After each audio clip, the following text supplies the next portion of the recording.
It happened in the ancient language of the Church, the language of martyrs and saints, the language in which Rome once spoke to the whole world, and in which, for centuries, every Catholic at every Mass heard the same words, in the same order, in the same sacred silence.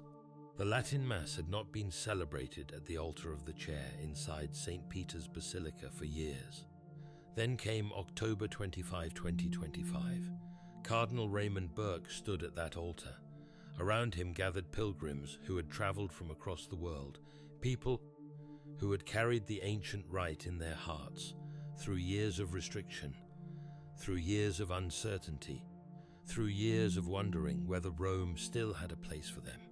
And there, in the very heart of the Church, the old words rose again into the stone arches of the most famous basilica on earth. Pope Leo XIV had given his permission. That single gesture sent a tremor through the Catholic world that is still being felt today. Not an earthquake, not an abrogation, not a reversal, but something that felt, to millions of faithful, like a hand extended across a wound that had been bleeding for a very long time. If you find meaning in what this channel does, in bringing you the real history, the real context, the real stories behind the headlines coming out of Rome, take a moment to subscribe and let us know in the comments where you are watching from. Your presence here matters more than you know, because what you are about to hear is not just a news story.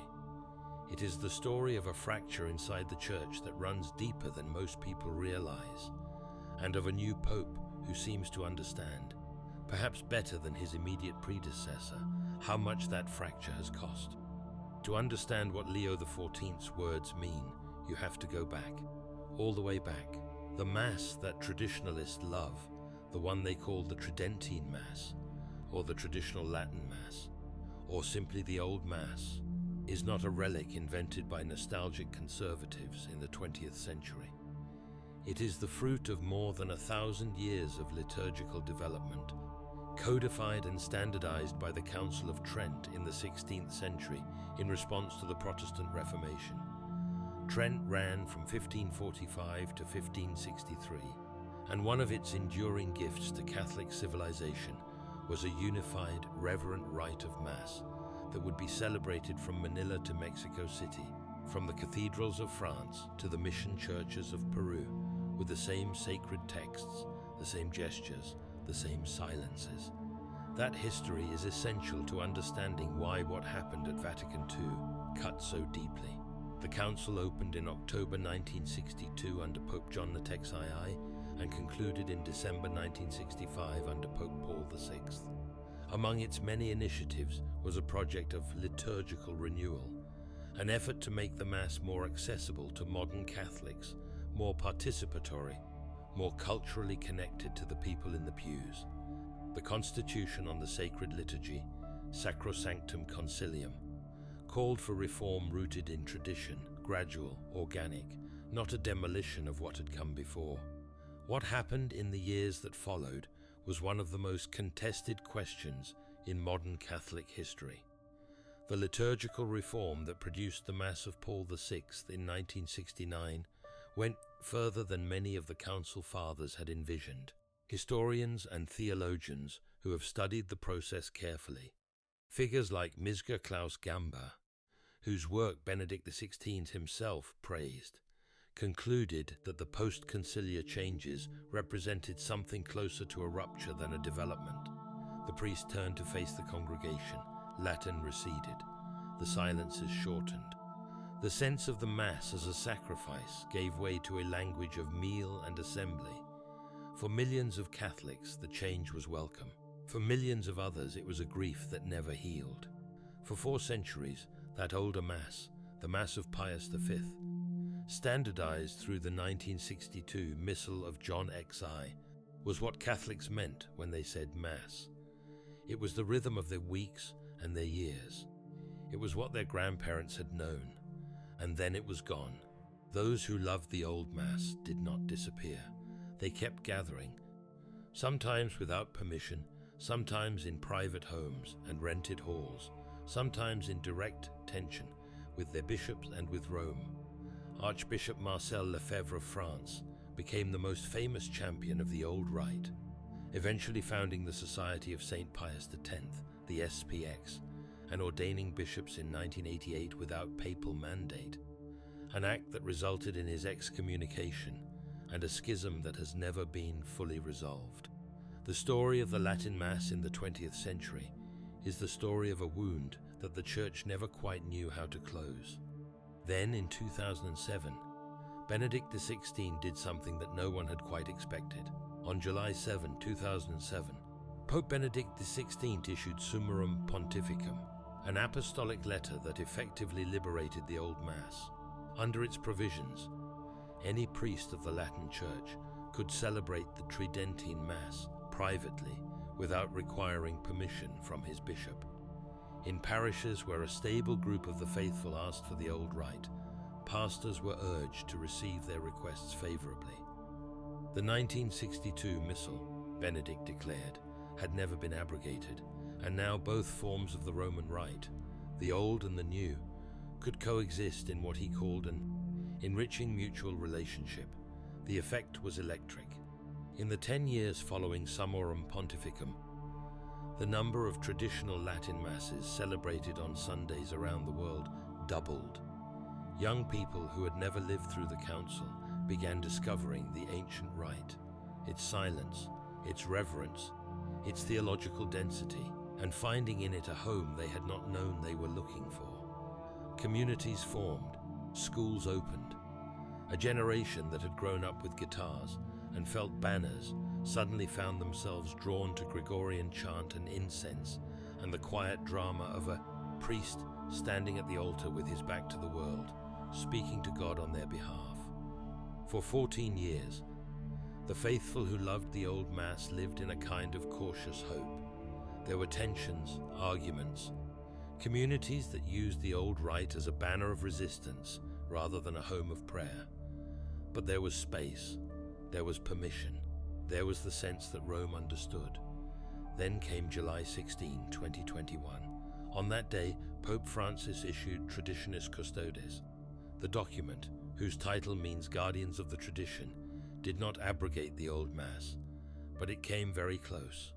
It revoked the core provisions of Summorum Pontificum and returned full authority over the traditional Latin Mass to the diocesan bishops. Priests who wished to celebrate the old rite now needed explicit permission from their bishops. New groups attached to the 1962 Missal could not form without episcopal approval. The old Mass could no longer be celebrated in parish churches without specific permission and conditions that varied from diocese to diocese. The blow landed with the force of a door slamming shut. Traditionalist Catholics around the world reacted with grief, anger, and a sense of betrayal that went beyond the legal provisions of the document. This was not simply a liturgical policy change. It was, or at least it felt like, a declaration that the old Mass was a problem to be managed, a relic to be quietly extinguished rather than a treasure to be passed on. The supplementary document, Desiderio Desideravit, issued by Pope Francis on June 29, 2022, offered a theological vision of liturgical unity centered entirely on the Reformed Mass of Paul VI. There was tenderness in some of its language. There was also a finality that stung. Dioceses across France, England, and the United States began withdrawing permissions. Communities that had flourished under Summorum Pontificum found themselves in precarious situations. Some bishops applied the restrictions gently. Others applied them with what their critics described as an almost punitive enthusiasm. In the French diocese of Valence, the F's, the priestly fraternity of St. Peter, a community that had always remained in full communion with Rome, was dismissed. It was the kind of story that, to traditionalist Catholics, felt like a message. You are not welcome here. The fractures that Traditionis Custodes exposed ran through the episcopate itself. In France, the traditionalist communities were numerous, young and growing. The Institut du Bon Pasteur, the FSB, independent oratories, Together, they represented hundreds of thousands of faithful who had found in the Old Mass a coherence of prayer and doctrine they could not locate elsewhere. The French bishops were divided in how they responded. Some were harsh, others were protective, and some found themselves caught between a directive from Rome and the pastoral reality of flourishing communities they could not, in good conscience, destroy. Then Pope Francis died on April 21, 2025. His death, after a long illness, was mourned by many and met with complicated feelings by others. The conclave that followed was watched with unusual intensity, in part because the future of the traditional Latin Mass seemed to hang in the balance. On May 8, 2025, the white smoke rose over St. Peter's Square. The new pope was Robert Francis Prevost, an American, the first in history to hold the office. He took the name Leo XIV. The traditionalist world held its breath. What followed was not a dramatic reversal. Leo XIV did not immediately abrogate Traditionis Custodes. He did not issue a new Summorum Pontificum. What he did was something more careful, more deliberate, and in some ways more telling. He began to speak and to act in ways that suggested a different spirit was now in Rome. In September 2025, asked about the traditional Latin Mass in an interview, Pope Leo XIV acknowledged directly that the issue was obviously very complicated.